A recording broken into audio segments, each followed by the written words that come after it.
Buenas tardes, agradecer a Juan Manuel y a Fed la invitación y a todos ustedes, a todos vosotros la asistencia. A ver, me decían en un espacio, que tuviera un espacio de que hablara de IA como facilitador de soluciones digitales o de productos digitales.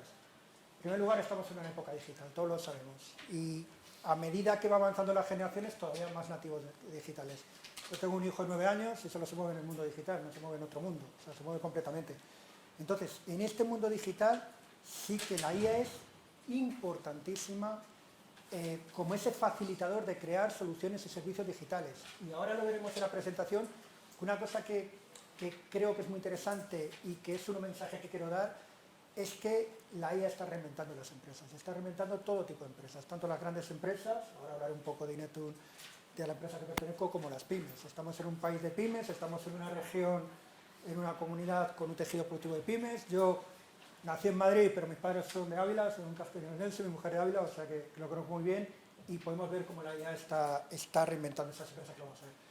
Por hablar un poco de Inetum, yo soy el director de la unidad de Data e Inteligencia Artificial en Inetum, ¿vale? Llevo toda la parte de Data e Inteligencia Artificial, donde tenemos más de 1.400 personas a nivel mundial, estamos en 27 países y 20 centros de servicios, de los que 4 son solo de temas de data e inteligencia artificial, trabajando con todas las tecnologías de las que hemos oído hablar y con casos de uso de data e inteligencia artificial. Aparte, tenemos un laboratorio de innovación, tenemos una área de innovación donde tenemos lo que llamamos Fab Labs, que si de hecho entráis en las oficinas de Inetum que hay a lo largo de España, veis ese Fab Lab que está lleno de robótica, metaverso, aplicaciones de inteligencia artificial. ¿Y qué es eso? Es una fábrica de laboratorio de creación de ideas, de creación de innovación. ¿Por qué? Para que veáis, si os digo que la IA está reinventando las empresas, Inetum ofrece todo tipo de tecnología. Yo soy el que lleva la unidad de data e inteligencia artificial, pero Inetum crea portales, implementa CRMs, crea infraestructura. Por ejemplo, las grandes administraciones públicas por la infraestructura está gestionada por Inetum. Pues hay una instrucción desde la Dirección General de Inetum que toda actividad tecnológica tiene que tener algo de IA. Me viene muy bien porque llevo la unidad y vamos creciendo, pero para que veáis cómo está reinventando todo tipo de empresas. O sea, ahora llegan mis compañeros de infraestructura y tienen que crear esa infraestructura, tienen que habilitar los servicios cloud de los 3 grandes hiperescalares, de Microsoft, de Google, de Amazon, y ya tienen la orden de que apliquen inteligencia artificial. ¿Para qué? Para optimizar esa generación de infraestructura, para tener temas de FinOps, para que la infraestructura y el control de esa infraestructura sea mucho más eficaz, mucho más potente. Entonces es una muestra de cómo la IA es para digital, pero cómo para mí, y es algo que estamos viendo todos, cómo la IA está reinventando otras empresas. ¿Por qué? Porque es una herramienta muy poderosa para transformar procesos digitales, porque obviamente lo hemos visto a lo largo de toda la sesión, automatiza tareas, ayuda a tomar decisiones más inteligentes, y mi día a día es que me uno con grandes empresas, trabajo en proyectos de data e inteligencia artificial, donde me pide, por ejemplo, el BBVA cómo la IA ayuda a sus procesos, ayuda a sus servicios, o como me lo pide Telefónica, o como me lo puede pedir CESA, o me lo puede pedir Resol, etcétera, etcétera. Y por eso pongo esa parte de que la estrategia de negocio de cualquier empresa, ya sea gran empresa, incluso pyme, porque luego lo veremos, ¿qué ocurre en las pymes? Que lo hemos visto a lo largo de la sesión de hoy, y es una de las slides que me parece más importantes que voy a comentar. La IA se está democratizando, y se está democratizando tanto en la generación de la IA como en el uso de la IA, con lo que está más accesible a las pymes. Y por tanto, esa estrategia de negocio que pueden tener grandes empresas y pymes va a estar, o tiene que estar muy asociada a esa estrategia de la inteligencia artificial. Con todos esos beneficios que he comentado, de automatización de tareas, de agilidad de toma de decisiones, de creación de nuevos productos y servicios. Ahora, hasta hace unos años oíamos que las grandes empresas, las grandes triunfadoras ahora, se hablaba cómo había cambiado todo el círculo, que ahora hablaba que las grandes triunfadoras podían ser un Meta, podía ser un Twitter, podía ser un Amazon, podía ser un Google, porque eran empresas que decíamos data-driven. No, ahora son empresas IA-driven, donde la inteligencia artificial forma parte de su core de negocio y de su core de cómo crean productos y servicios. Y estoy hablando de que se crean nuevos productos y servicios porque son empresas que hace años no imaginábamos que iba a haber esos servicios que ofrecen, un Alibaba, un Airbnb, etc. Y todo eso está basado en datos y en inteligencia artificial. Pero para mí, ¿cuál es el cambio más grande? Lo hablaba antes en la comida y en el café. Llevo muchos años en este mundo, o sea, soy ahora electricista, pero llevo muchísimos años en el mundo de data y de la inteligencia artificial. He vivido los inicios de cómo esto está explotando, viví los inicios de Big Data, cuando iba a hablar de a los clientes de un lago de datos y me miran extrañando diciendo, ¿de qué estás hablando, David? ¿Qué es esto de un lago de datos?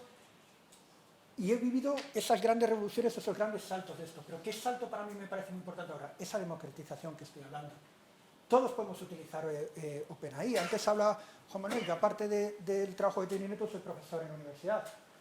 Yo utilizo ChatGPT en temas de mi clase. O, por ejemplo, estaba reunido el otro día con gente del Ministerio de Educación y me contaban cómo lo están utilizando. Va a venir Google con Bard, que obviamente Microsoft ahora le ha comido la tostada. Yo mañana estoy con la gente de Microsoft, de Microsoft. Dentro de esta democratización, vuelvo a Microsoft, Microsoft va a integrar Copilot en el Office 365, ya está publicado, lo va a hacer, ya tiene fecha.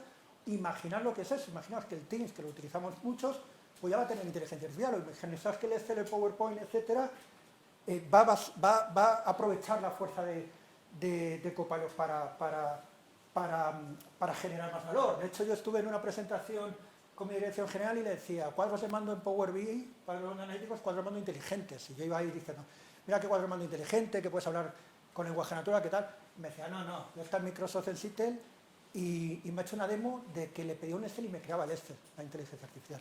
Pues esa democratización para hacer esas cosas es para mí el gran salto. Lo hablaba con OpenAI y con Microsoft, pero obviamente Google se tiene que poner las pilas con Bard y ya se pone las pilas con Bard, que ya está publicando casos muy potentes.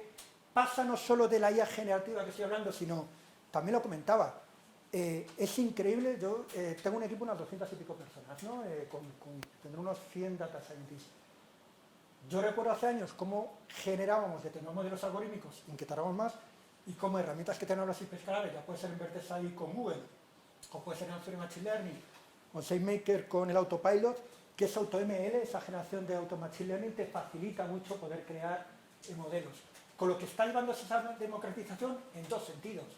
Lleva esa democratización porque accedemos a la IA mucho más fácil, cualquier ciudadano puede acceder con OpenAI o con ese pequeñito, o puede acceder con modelos de DALL-E que te van a crear esas imágenes a partir del lenguaje natural, o porque ya se va facilitando cada vez más que puedas aprovechar modelos algorítmicos con Auto Machine Learning que te puedan generar valor sin necesidad de un conocimiento técnico extra avanzado. Entonces es un salto muy grande que está llevando para que todavía se cree más. Obviamente hay que hablar de la inteligencia artificial generativa, tengo una presentación Juan Manuel muy brillante, muy interesante, pero ¿qué os quería exponer en este sentido? En este sentido de democratización, en este sentido a mí me dicen, volviendo a la reunión que decía con dirección general que tenía la compañía, me decía, sí, hay que avanzar mucho en ella, pero tienes que meter IA generativa. Y yo le decía, sí, hay muchos casos de IA generativa, digo que vamos a ofrecer a nuestros clientes, pero ¿qué ocurre? Que te va a ayudar dentro de esa IA generativa a aplicar otras cosas de IA, aunque no sean generativas. Pero obviamente la IA generativa ya tiene muchos casos de uso. Ha sacado una slide Juan Manuel que ya están muchos de los que voy a comentar yo. Pero os voy a poner un ejemplo muy claro. O sea, obviamente hay en cliente porque puedes tener una mayor iteración y puedes tener un chat que te pueda personalizar más. Puedes tener en ventas, en marketing, porque te hagan campañas personalizadas o ventas más personalizadas. Pero os voy a comentar de operativa.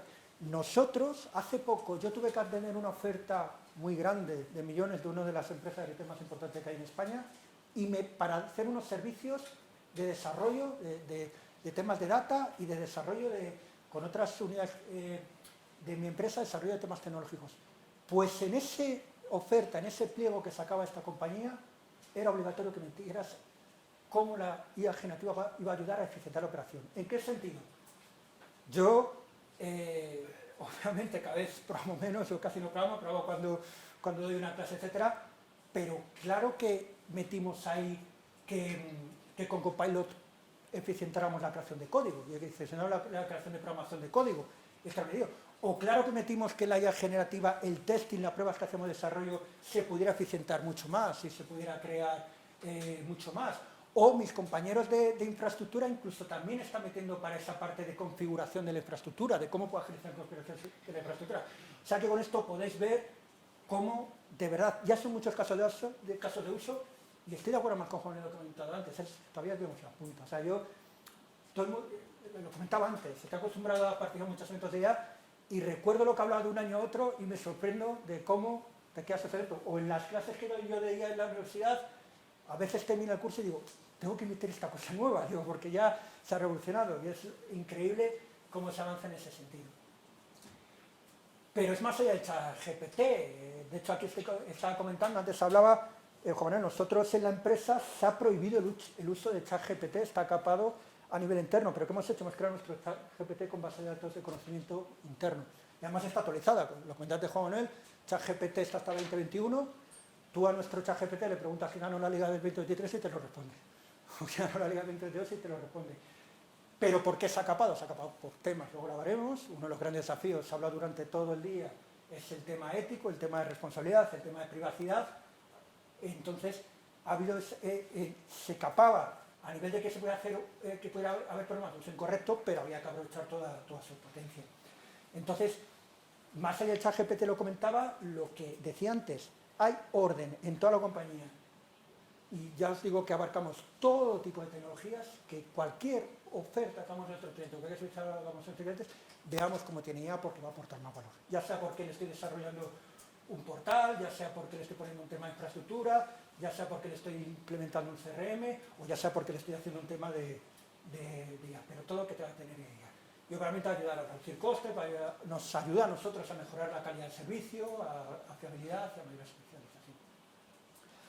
Pero ahora voy a hablar de, para mí, los hemos hablado durante todo el día, lo digo, lo decía, estoy de acuerdo con Luis Enrique que lo comentaba antes, para mí es un momento apasionante, desde hace años, pero cada año que pasa va haciéndolo mucho más, pero hay desafíos. Y uno de los desafíos es sostenibilidad. A ver, es una paradoja porque nosotros tenemos muchos casos de uso, en muchos proyectos de IA donde ayudamos a la sostenibilidad. Por ejemplo, nosotros estamos en el Observatorio Turístico de Mallorca, donde para Mallorca el turismo es su gran fuente de ingresos y es su gran fuente de riqueza, pero a la vez es una fuente que hay que saber manejar y que también genera problemáticas que se resolver, y utilizamos la IA para los temas de objetivo de desarrollo sostenible, de cumplimiento de ODS, ayudarnos a desarrollo, cómo se cumplen con esos ODS.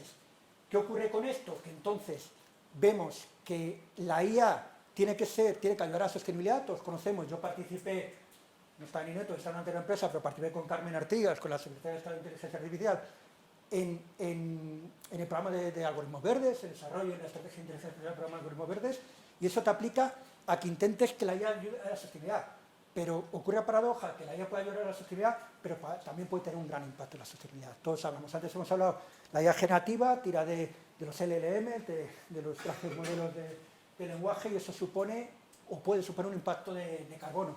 ¿Qué ocurre? Que por eso también el uso de la IA, que puede suponer un impacto en huella de carbono, porque puede suponer mucho gasto eléctrico, mucho gasto de computación, mucho gasto tal, hay que intentar tener el sello de que en la aplicación de ella sea también sostenible. Para mí me parece uno de los grandes desafíos también que hacer. De hecho, de los grandes fabricantes de software, Google es de los que presume, por ejemplo, que tiene el sello verde, que siempre va a aplicar ya verde. Microsoft, Amazon, lo mismo. Pues ese es uno de los grandes desafíos. Que en un mundo que también tenemos que hacer cada vez más sostenible, la tecnología es importantísima, la IA puede aplicar mucho, pero hay que ayudar a que se aplique de forma sostenible. Y lo habéis oído durante toda la sesión, la IA responsable, la IA ética. Pero aquí yo lo comentaba antes en el café y la comida. O sea, para mí, y lo ha dicho muy bien Juan Manuel, que estoy totalmente de acuerdo con él, para mí la IA es lo que está generado por humanos ahora mismo, está totalmente controlado por humanos. ¿Qué ocurre con toda revolución? Que como toda revolución, pues supone unos cambios. El ser humano es difícil a los cambios, le cuesta acostumbrarse a los cambios, produce nuevos desafíos, produce nuevas situaciones que no conocemos, pero lo que hay que hacer es, en esa aplicación de algo generado por humanos, pues ponerle la ética y ponerle el sentido común que tiene. Internet es un invento maravilloso, pero sabemos que siendo un invento maravilloso, que te da una riqueza de información o una riqueza de muchísimas cosas, también te da cosas malas, por decirlo de una manera. ¿Por qué? Como todo ser humano, si lo aplicas de forma ética, lo aplicas correctamente, bien, pero si lo aplicas en modo negativo, mal. Entonces, para mí, todos esos desafíos que hay en la IA, aun teniendo mucho desconocimiento, depende de quien genera, de quien está controlando la IA, deberá tener ese cumplimiento ético, ese cumplimiento normativo, ese cumplimiento razonable. Yo también participé, claro, estamos ante un desafío que es brutal, o sea, que todavía hay muchas dudas, porque yo participé en primera mesa preparatoria. Me da una curiosidad, pertenezco al mundo tecnológico, pero estoy en Derecho, y participé en ciertas mesas preparatorias de cómo se iba a afrontar, que todavía está en ciernes, la ley de regulación de inteligencia artificial europea. Era increíble porque yo estaba viendo cómo estaban los juristas por una parte desde el punto de vista jurista y los tecnólogos, porque tenían que tener tecnólogos. Claro, los juristas veían situaciones de jurisdicción, de cómo tenían que aplicar, lo famoso de cómo hacemos responsable a una IA de algo que pueda ser un delito, entre comillas, o que pueda ocasionar algo, como no son responsables, y estaban con ese conocimiento de los tecnólogos, de cómo funcionan los tecnólogos, pero estaba ese conocimiento de los juristas de qué situaciones hay que regular. Y siempre la frase que oía constantemente era: nos enfrentamos a nuevas situaciones que hasta ahora no conocíamos y que hay que ver. Al final es una nueva revolución, es un nuevo estadio, es una nueva situación, y como le ha pasado al ser humano ante nuevas situaciones, ante la creación de máquinas, ante las revoluciones industriales, pues habrá que regular. Y bueno, ya para terminar un poco, cosas concretas, además de que hablamos de que hay mucho hype a nivel de IA y a nivel de generativa, pero hay mucha ya cosa que puede ser realidad.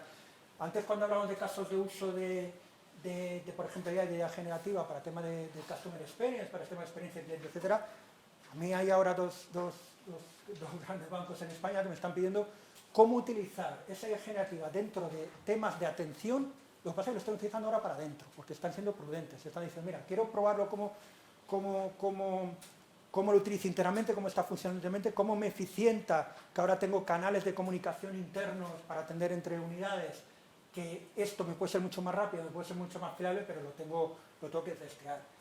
Luego tenéis que sale aquí, ahora es una herramienta que tenemos en Inetu, que es el tema de mantenimiento. O sea, nosotros tenemos muchos servicios de mantenimiento de tecnologías, de mantenimiento de servicios tecnológicos en muchas empresas. ¿Qué ocurre? Yo ya que tengo una edad, pues recuerdo cuando tenía servicio de mantenimiento, cuando participaba de servicio de mantenimiento, que era todo manos y cerebro y todo mano. Y atendías un ticket que a lo mejor era un ticket, que atendías un ticket de una incidencia: oye, se me ha caído un servidor, o he tenido este error en este código, en este error en esta prueba. Y si tenías esa experiencia que lo habías vivido ya, que era una incidencia que lo habías vivido ya, lo hacías más rápido. Pero todo era bueno. Ahora nosotros con Tails, que es una herramienta de enriquecimiento de ticket, utiliza IA, utiliza temas de machine learning. ¿Para qué? Para que todo sea muy más ágil, para que te proponga una solución a la incidencia, porque se basa en el conocimiento del pasado, para que incluso se tramite esa incidencia por el canal más adecuado, para que hagas un estudio constante además de cómo estás resolviendo esa incidencia para que seas más ágil. O sea, cada vez es aplicar inteligencia artificial en más sentidos. Como vemos aquí, pues se puede hacer un diagnóstico inicial, priorizarte para resolver la incidencia, hacer una integración y hacer una mejora continua. Y otro caso, que además, para que veáis lo veloz que va este mundo, nosotros teníamos una herramienta que facilitaba la industrialización de chatbots. O sea, además te permitía que un chatbot lo industrializaras, o sea, lo pusieras en producción de forma mucho más rápida, Foundry, pero aparte de que lo pusieras mucho más rápida, te permitía un meta chatbot que ofrecía a tus usuarios una experiencia unificada de varios chatbots. ¿Qué estamos haciendo ahora? Obviamente nos ha pasado la IA generativa ya por encima, y tenemos que meter cómo cambiamos esto. Estamos desarrollando cómo integramos IA generativa en lo que queríamos hacer de GoFundMe. Y bueno, yo me parece como frase final y como mensaje me gustaría dar: hay que saber afrontar los miedos de lo que puede tener este cambio, esta revolución. Yo considero y sigo considerando que es un momento apasionante, que, como he dicho, está reinventando las empresas, y tenemos que pensar en nuestros negocios, en nuestras empresas, que lo ofrezcamos de otra manera, que ofrezcamos aprovechando esto, que va a provocar y que provoca muchos desafíos, que provoca muchas situaciones que hasta ahora nos eran desconocidas, pero que, si tú pones en la balanza, tiene mucho más que aportarnos que problemas. Y es simplemente afrontarlo como todo cambio, que es saber qué nueva situación te genera y cómo lo tienes que afrontar. Y yo recuerdo que cuando hacía mis primeras presentaciones sobre entonces, me acuerdo que era Big Data, que todavía se hablaba de inteligencia artificial o de tema de machine learning, pero al final se hacía más analítica descriptiva que predictiva o prescriptiva. Decía entonces que el Big Data era algo de magia. Pues la IA para mí sigue teniendo algo de magia, y cada día que pasa sigue teniendo algo de magia, y hay que saber aprovecharlo. Gracias.